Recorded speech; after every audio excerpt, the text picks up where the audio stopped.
And she said as she talked to me, the pain has killed my heart. The pain has killed my heart. But I will talk a lot about tragedy and healing, but I also want to sort of winnow this speech with humor.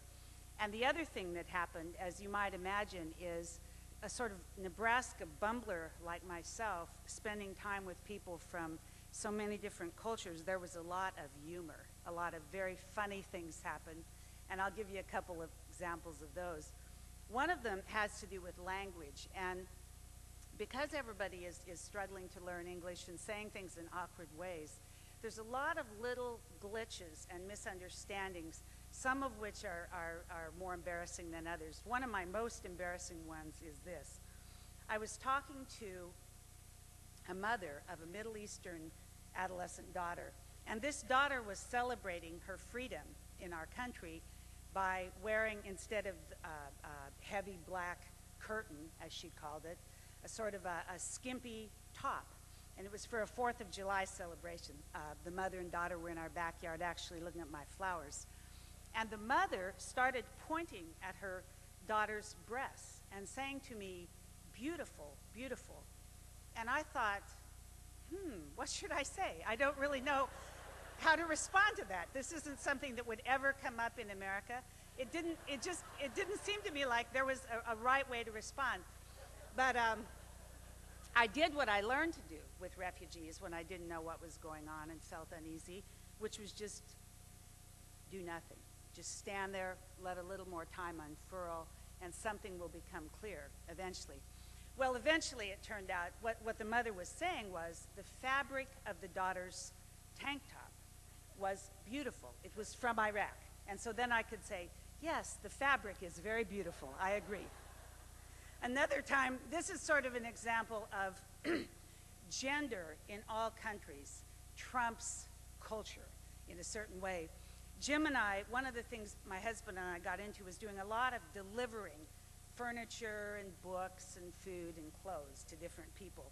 And one time we were taking a couch to a Goodwill Center where refugees picked up furniture for their apartments. It was a pretty heavy couch, and as we drove our Chevy van into the parking lot, I said to Jim, go in and ask a guy to come out and help you with this couch because I think it's too heavy for you and me. So Jim goes in, he asks if there's a man there who can help. It turns out the only man there is a Laotian man that's about 4 feet 3 inches tall, weighs about 80 pounds, and of course is half my size. And so he comes out, he looks really kind of weak also. And I immediately see the situation, offer, please let me help with the couch. But he, like an American man, says, no, us men will do the couch. And so I sat and watched as these two guys did that. What happened with me writing this book is my whole idea of what it means to be human expanded. If before I wrote this book, I knew this about the human race, after I wrote this book, I knew this. It was a very enlarging book for me. I learned what humans will do to each other and for each other in ways I had never understood before. I have a friend, Bill Holm, who went to China and wrote a book called Coming Home Crazy. And one of the points he made in that book was he doesn't know how much he learned about China living there, but he learned a great deal about America. And I had the same experience. I didn't learn a great deal about 52 cultures. I'm not an expert on any of the places that I studied a little bit as I got to know the refugees. But I learned a great deal about our country and how it works and how other people see us. For example, in Lincoln, I'd never spent much time in factories. I didn't even know where they were. And I've spent a lot of time in factories because refugees, when they come into Lincoln, they do what I call 3D work, the difficult, dangerous, dirty work. A lot of times they're exploited. They're brought in to do work nobody else will do. They have no choice. They're desperate. They're given work that no human being should be expected to do.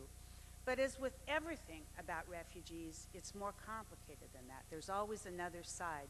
For example, Jim took a Sudanese man, the term is lost boys of Kakuma. I don't like it. It seems a little bit patronizing to me. But he was an orphan from Kakuma. He'd never worked, and Jim was taking him up for his first day at a hospital as a janitor. And Joseph is this man's name. He was so scared. He was very, very quiet. He was shaking all the way in the car to the hospital. And Jim was going to go in with him, introduce him to his supervisor, make sure that the beginning of that day got started well. And Jim was saying later, he was thinking, boy, I hope it's a good supervisor, because if the person is rude to Joseph or treats him badly, he's so scared he's likely to just pass out from anxiety.